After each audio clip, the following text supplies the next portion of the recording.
La technologie est un projet qui a vu le jour il y a une dizaine d'années, qui était porté par les pouvoirs publics locaux, donc région Nord-Pas-de-Calais, communauté urbaine de Lille et ville de Lille, qui a pour ambition de créer dans la région Nord-Pas-de-Calais une Digital City avec plusieurs composantes, mais un facteur essentiel qui est de dire comment passe-t-on des industries traditionnelles aux industries du futur, notamment numériques.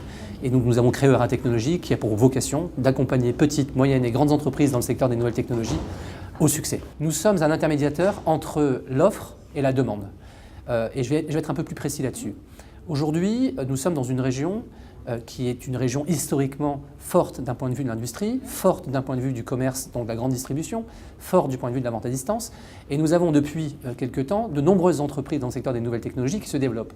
Notre rôle à nous, c'est de faire l'intermédiation entre ceux qui proposent de la technologie et ceux qui ont besoin de technologie. Tout ça dans un vecteur qui est un vecteur de développement d'emploi dans le secteur d'activité. La spécificité et le caractère même d'Eura Technologies, c'est d'avoir réussi à faire deux choses.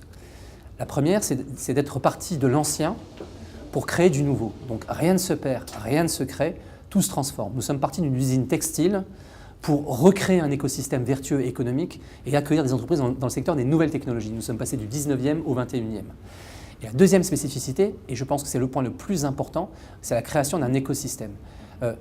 Créer des bureaux, créer des mètres carrés pour accueillir des entreprises, c'est pas très compliqué. L'important, c'est d'y mettre du contenu et de définir une feuille de route qui nous amènera, nous, Eura Technologies, dans les 10 prochaines années, à être une place forte, nord-européenne, dans le secteur des nouvelles technologies, c'est-à-dire se basant sur des entreprises fortes, des acteurs et pouvoirs publics forts dans le secteur d'activité, et puis également de l'emploi fort dans ces secteurs d'activité. Alors, les propositions faites dans le rapport produit par IPMed sont des propositions fortes, structurantes, et qui permettent d'appréhender l'avenir dans le secteur des nouvelles technologies sur l'ensemble de ce bassin méditerranéen avec beaucoup d'espoir. Cependant, ce que je constate aujourd'hui, c'est qu'il faut absolument que nous réussissions à nous concentrer non pas sur la technologie que nous apportons au bassin de population, mais à l'usage. Nous devons nous concentrer sur l'usage. Quels sont les usages que nous allons permettre en apportant, par exemple, un service de cloud ou un cloud mutualisé à un bassin de population. Les autres propositions phares sur la création d'un fonds, la création d'un espace TIC méditerranéen sont effectivement des réponses fortes à la problématique rencontrée par le bassin méditerranéen en matière d'utilisation des nouvelles technologies. Mais j'ai constaté également quelque chose de très important en regardant tout à l'heure quelques présentations qui avaient été faites.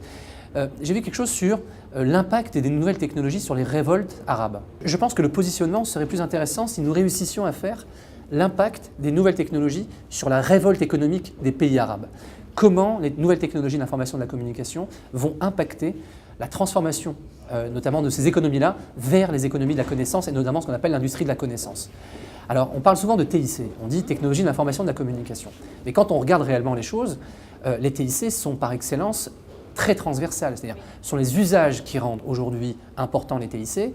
Et donc aujourd'hui, quand on regarde les choses avec beaucoup de précision, on se rend compte qu'on pourrait dire ce sont des technologies d'information de la communication, mais également des technologies d'information de la communication pour l'éducation, pour la santé, pour la culture. Donc il y a une véritable transversalité dans ce secteur d'activité qui permettra, je pense, dans un bassin aussi large que le bassin méditerranéen, de laisser la porte ouverte à beaucoup d'opportunités.